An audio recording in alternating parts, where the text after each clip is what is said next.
الصلاة والسلام على رسول الله وبعد. We continue inshallah with the chapter of transactions or البيوع, buying and selling, and the rulings with regards to this. Just a quick review, not to everything, but to some of the things that we mentioned before. This part of fiqh, which is the transactions, it's supposed to be the easiest part, or the easier part. There's not too many differences of opinions there.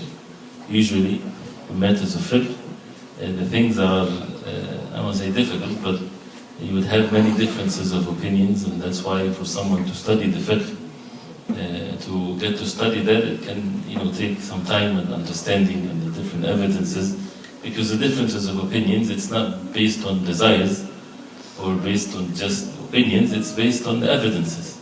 So interpreting the evidences in different ways, or some hadith have been authenticated by some and not by others.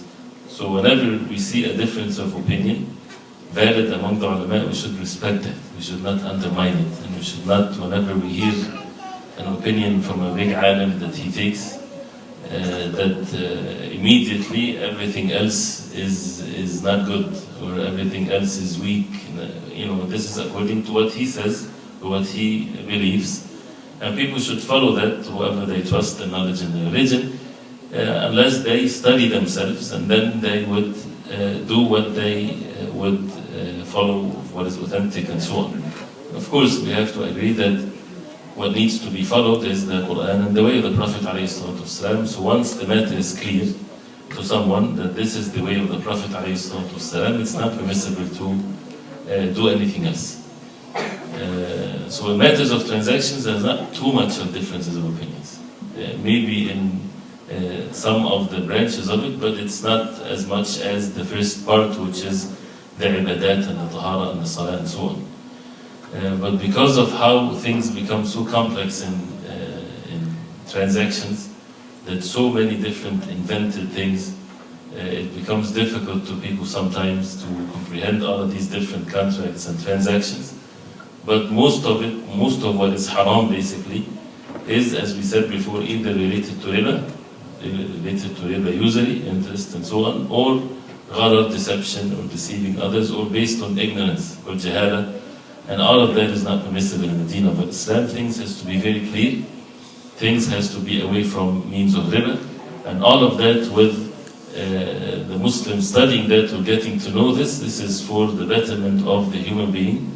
And it's not like to make it difficult for them. No, it's to make it easier for them if they will apply the orders of Allah. So when we started with the Kitab al-Bay'ah, we started the Bab al-Khiyar وغيره.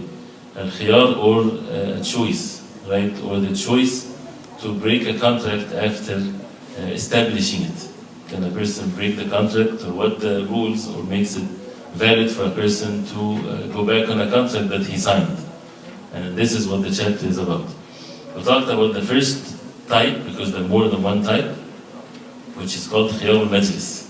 Khiyar al-Majlis is what the Prophet ﷺ stated by the hadith, that البيعان بالخيار ما لم يتفرقا, which means the buyer and the seller, they have the choice to terminate the contract, or not to complete it, not to finish it, as long as they are still in the majlis, still in the gathering of al-aqd, or where the contract is being written and signed. Once they depart physically, that means the aqd becomes lazim, becomes established. You cannot go back on it unless there are other conditions. But as long as they are still sitting, right? So even if they sign the contract, both contracts are signed, the original and the copy. He's given his copy. Take my copy, I put it in my pocket, and then I want to go back on this. I have the right to do that, as long as we still did not depart from each other, right? And we mentioned the wisdom behind it as the ulama. They say first the hadith says this, because you might like or want something so bad, but once you have it, immediately you might regret it. So the Sharia give you that break, right? But unless it's been conditioned before you sit down, once you sign, it's done. Then if the signature happened or whatever, then it becomes final. You cannot take it back. If it's not specified, as long as they're still in the gathering, then they can go back on the contract. I talked about that. Again, if there are any questions, inshallah, I'll keep it at the end so that we don't go off the subject. The second type, which is, as he says, وَمِنْهَا خِيَارُ الشَّرْطِ إِذَا شَرَطَ الْخِيَارَ لَهُمَا أَوْ لِأَحَدِهِمَا مُدَّةً مَعْلُومًا. The khiyar, as we said, khiyar meaning the choice, right? A shart, condition, meaning there's a condition stipulated in the aqd, in the contract, that you have the choice, you have the freedom to come back and to terminate the contract. How is that? If they make it as a condition for a certain period of time, like you have a month, right? And you can return what you purchased as long as it's within a month. That's fine. If they make it as a condition, this is nothing wrong with that. And the evidence of that, قال النبي صلى الله عليه وسلم المسلمون عند شروطهم إلا شرطا أحل حراما أو حرم حلالا. رواه مسلم. One of the basic hadith that is foundation matters of transactions. The Prophet ﷺ said, Al-Muslimun, the Muslims, عند شروطهم. They should be by their conditions. They should abide by the condition that they made it upon themselves.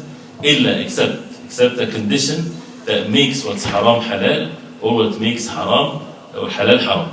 Then even if you made 100 conditions, even if you took the heaviest oaths ever, right, and then you discovered that this was haram, first of all, it's not permissible if you know that it's haram. But if you didn't know and you found out that it's haram, you can't say, well, but I signed the contract. I took that upon myself. I took the oath that I would fulfill this. It doesn't matter. If it's haram, there's no excuse in haram whatsoever. Right? So this is a very important principle.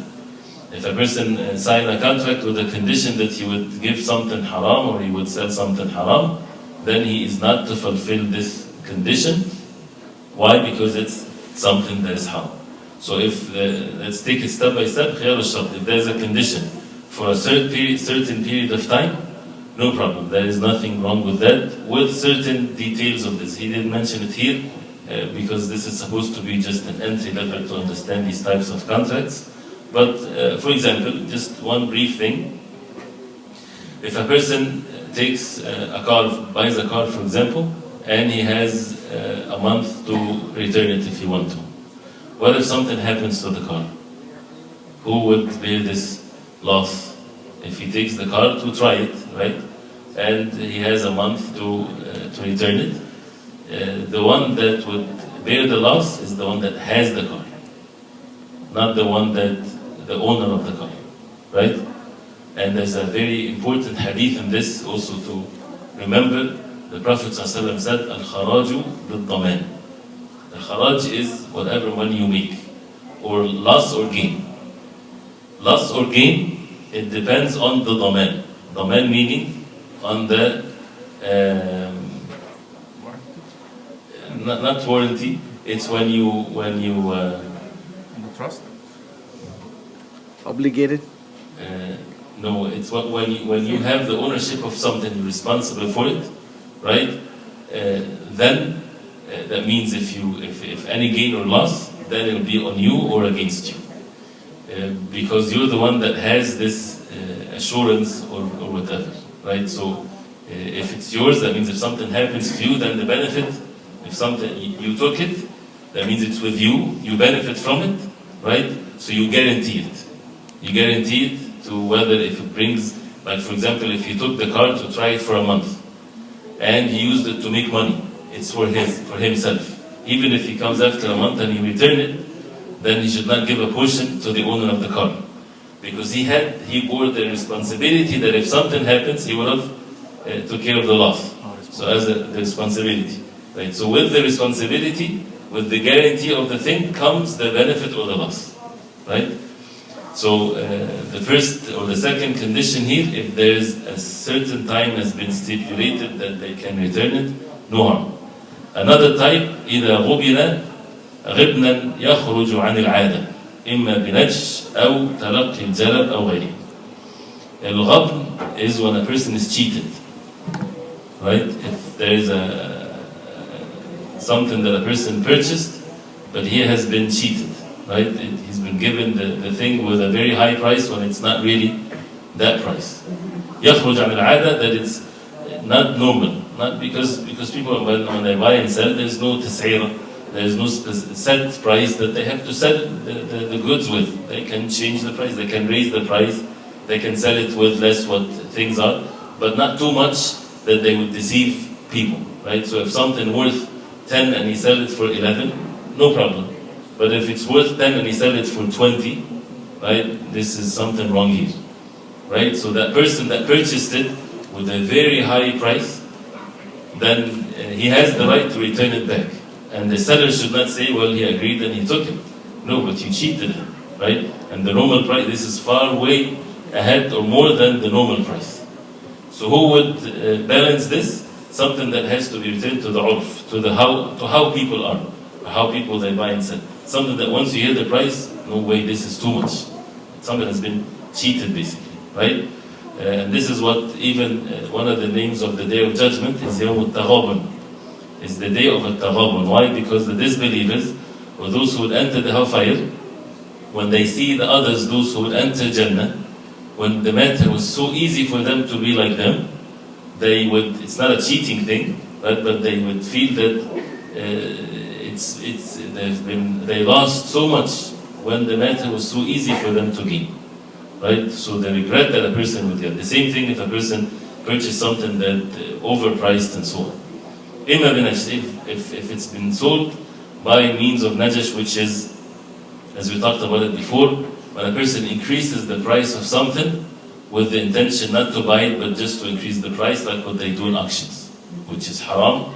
And a person, if he find out that there was, the seller had hired someone to stand in the auction and to raise the price and make bids when he has no intentions to buy whatsoever, which they do all the time, right? Just to increase the price to get people excited, and they think that this is, it has a value because this person looks like he knows what he's doing, so they will keep on increasing the price. The person that purchased that thing, if there was someone doing this and he got to know that, he has the right to return it. Why? Because it's overpriced, or with najash. Or taraq al-jalab, which we talked about it before, when they go outside of the city to get the merchandise coming from another place, and they would meet them outside, so that the owner does not go in there and sell it with the price that he wants. Before him getting to know the market, they would take it from him with a very low price, right? Make it very low, because he doesn't know. Then they take it and they raise the price. That person that sold it, that does not belong to that city, if he knows that it's been taken from him by 10 and they go inside and they sell it with 100 because he doesn't know what the market is, he has the right to take it back, because they had deceived him.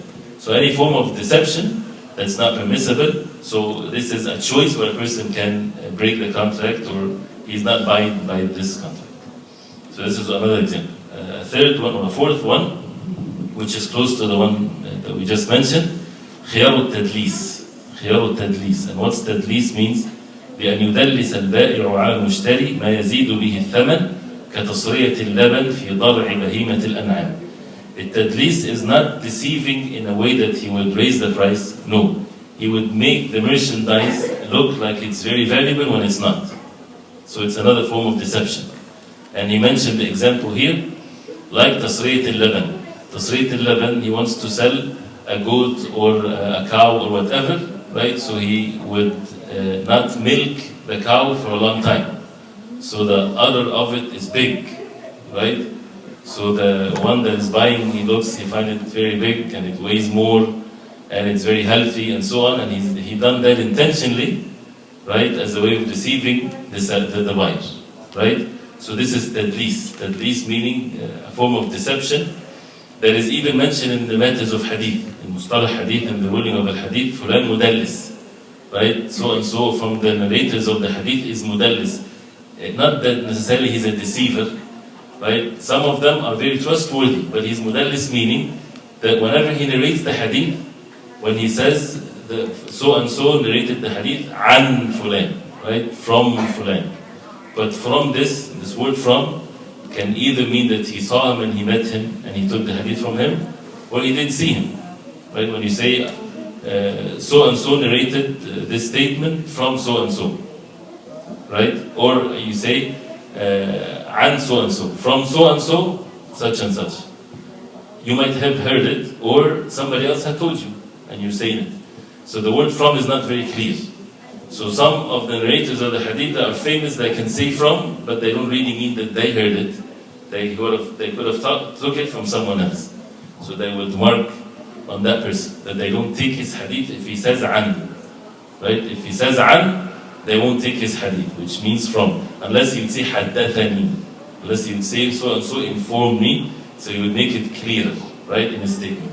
Not everyone, but some people. So here at least this is what it means. And you can think of many examples of this. When people, for example, I can think of something, cars always come up, so when someone would, the motor of the car leaks oil, right? So you put this thing in it, so that it doesn't smoke, right? And mashallah, the motor is perfect, it's nice, right? So that it doesn't smoke, so that he would sell it with a higher price. If the buyer knows that it smokes, he would not pay the same amount of money. This is definitely not permissible, right? So he has the right, if he found out this after he purchased it, he has the right to come back and to say, I want my money back, or the difference of the price. Is this tadlis, deceiving or cheating? This is tadlis or cheating, which is all haram. Tadlis is haram. But which one is it? This one can go under the cheating, Allah. Right? The tadlis is if he makes something looks bigger when it's smaller, but to have something that has a fault in it, and you deceive someone to make him think that it doesn't have a fault, that's definitely cheating clearly. And then the Prophet ﷺ also said, لا تصف الإبل والغنم فمن ابتاعها بعد فهو بخير النظرين بعد أن يحلبها إن شاء أمسكها وإن شاء ردها وصاعا من تمر متفق عليه وفي لفظ فهو بالخيار 3 أيام. Prophet ﷺ said, do not تصر, the same thing, do not make the udder of the camel or the goats, do not close it so that it becomes big, right, carries the milk in it. So whoever purchases it after that, and he find out after he gives the milk, after he takes the milk of it, he found out that it's not really that what's the norm of the camel or so. He just, the seller, he had kept it without milking it for a long time, so that's why he was deceived. So the Prophet ﷺ said, either he can keep it, if he wished to keep still the animal to go on with his contract, this is up to him. وَإِنْ شَاءَ رَدَّهُ, he has the choice. Or he can return it.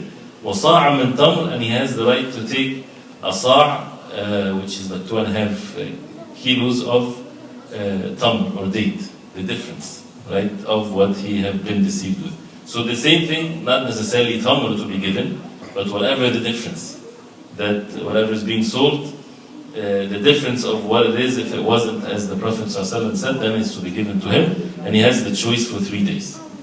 Okay, so this is at-tadlis. Then he says, وَإِذَا اشْتَرَى مَعِيبًا لَمْ يَعْلَمْ عَيْبَهُ فَلَهُ الْخِيَارُ بَيْنَ رَدِّهِ وَإِمْسَاكِهِ فَإِنْ تَعَذَّرَ رَدُّهُ تَعَيَّنَ أَرْشُهُ. What does that mean? It means if a person purchased ma'iban, something that has a fault, he doesn't know anything about it, right? لَمْ يَعْلَمْ عَيْبَهُ, he did not know, because if he knows that there's a fault in whatever he's buying, and he knows about it, and he chooses to purchase it, then that's fine. But if he doesn't know, he was deceived, then فَلَهُ الْخِيَارُ, he has the choice, either to return it or to keep it. But if he keep it, right, with the seller, he goes to the seller, in more than one case, and if he says that I want to return it because it has a fault and he didn't tell me about it, right, then in that case, either the person will take it back. What if you cannot return it back because it's like what? Like something that got wasted or used, a part of it, or something like that. Then in that case, تعين أرشه, the arsh is the differences in the price, right? So because there's that thing without the fault is worth 100. With the fault, it loses 25% of its price, right? So if you want to return it, then he's entitled for the 25%, right? So he would get the 25%. If it's not able, there's no way that it can be returned, then he is entitled for the 25%. Or if he wants to keep it, it's up to him. If he wants to get the 25%, the seller might say, no, I won't give you nothing. Then return it, and I will return it. Right? Is it clear? Two more points, and then if you have questions, inshallah. وإذا اختلف في الثمن تحالف ولكل منهما الفسخ. What if they had a dispute in the same merchandise that the dispute is on? The buyer and the seller, they disputed, right? He said, no, I gave it to you. It didn't have any faults in it, and the other said, no, it was, they have a dispute. تحالف. They both have to swear by Allah subhanahu wa ta'ala. If there is no means to find out when was the fault in the merchandise, if there was a means to find out, then the matter is over. What if there is no means to find out? Just his word versus his word. Then both is to say wallahi, to swear by Allah subhanahu wa ta'ala. The seller would say wallahi, there was nothing wrong with it. And the buyer would say, no wallahi, there was something wrong with it. And the sin and the punishment of Allah subhanahu wa ta'ala will be on the line. The person should be very careful. Swearing in such context is a very severe punishment from Allah. This is al-yamin al-ghamus. That means it dips its owner into the hellfire. Something that is so major, right? That's why it's called al-ghamus, because it dips the person into the hellfire. And three types of people, as the Prophet ﷺ said, لا يكلمهم الله يوم القيامة ولا ينظر إليهم ولا يزكيهم ولهم عذاب أليم. Three types of people. Allah subhanahu wa ta'ala will not look at them in the day of judgment, meaning it's a sign of punishment. He won't speak to them, and nor they will be purified, and they have a severe punishment. One of them, وَالْمُنَفِّقُ سِلْعَتَهُ بِالْحَلِفِ الْكَذِبِ. The one that would sell his merchandise by swearing and lying in his swearing. Right? In which you say, Wallahi, I purchased it Wallahi, I'm losing on it. Right? When he's not losing on it. Right? Swearing by Allah subhanahu wa ta'ala. To lie is by itself is a major sin. But to swear by Allah subhanahu wa ta'ala and to lie in swearing so that he would sell his merchandise, this is a severe punishment as it's mentioned in the hadith. وَلِكُلِّ مِنْهُمَا الْفَسْخِ. If they both swear, then they can cancel the contract. And if the buyer is lying, then the seller should seek rewards from Allah, and he won't be let or left to continue with this. Something is going to happen to him. Allah subhanahu wa ta'ala is the most just, right? So the seller should then, in that case, seek reward from Allah subhanahu wa ta'ala. If there's no evidence, there's no bayina, there's no evidence to fix this dispute. The last part, which is a whole chapter by itself in other books of fiqh, which is kalam an al-iqala. When you relieve a Muslim, you sold something, or you leave the person that you sold, whatever you sold to him, and he wants to come back and he wants to return it, and he has no rights to do that. The matter is final, there's nothing wrong with it, no choice whatsoever of what we mentioned before, there's no deceiving or anything, but he just wants to return it. Right? This is a good deed for you to do that. It's a good deed for you, the seller, if you do that for the sake of Allah. He says, وَقَالَ صَلَّى اللَّهُ عَلَيْهِ وسلم مَنْ أَقَالَ مُسْلِمًا بَيْعَتَهُ أَقَالَهُ اللَّهُ عَثْرَتَهُ. Which means whoever relieve a Muslim his purchasing, right? Allah subhanahu wa ta'ala would relieve him from atharatah, from one of his faults or the things in the hereafter, right? Something that would be a reason for him to enter the hellfire. Allah subhanahu wa ta'ala would save him as he saved that Muslim, as he relieved that Muslim, right? But with the condition that brings means of goodness, not someone that is playing with others and he's just trying to deceive them, and he says, mashallah, these Muslims, I can just get whatever I want and I return it whenever I want, and he go from one to the other. No, a person like that, to help him is to stop him from this. But if it's, someone regretted what he purchased for whatever reason, right? People, there's more than just making money and business. The capitalism is so, what's the word for it? The main thing is money. Nothing but money, right? And the life of people become like this. So much greed. There is no goodness whatsoever to nobody. And nobody cares about nobody, right? And that's why there's so much tough laws, so that they would avoid this greed in the hearts and of the human beings and the companies and everything. in Islam, this is Deen, right? So when you're buying or selling, this is part of the Deen. This is not separated from the Deen, this is part of the Deen. So it's not just greed or how much money I would get from that person. No, as you think about the benefit for yourself, you're supposed to think exactly the same, the benefit of the one that is purchasing from you. It doesn't matter that he's a Muslim or non-Muslim. That person that wants to buy something from you, or you're purchasing something from someone, because it goes both ways. You want to purchase something, right? So you're thinking about yourself only. If there's no set price, right, you want to lower it to the best of your ability and to trash this merchandise in front of the seller. Say it's no good, it's not this, like that, so that you can take it with a very low price. You're not thinking of him. No, think of him as you think of yourself. So if both parties, they would think this way, and this is where Allah subhanahu wa ta'ala would bless it for them. But the greed is the norm of life, and that's why a person, we should not think of a good deal, right? What is a good deal? In a sense that you were able to deceive that person, right? That you got a good deal out of him, that you purchased something very cheap when it's worth more. No, you should tell him, no, yes, I can take it with that price, but I'll give you more because it's worth more, right? Even if you're purchasing it to sell it, you want to make profit, instead of making 100% profit, makes 50% profit.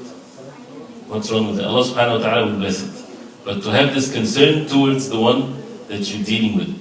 Where is these meanings in buying and selling? And this, I think this is by itself, is such a great da'wah that people will enter into the fold of Islam so much when they see that this is the manners of a Muslim.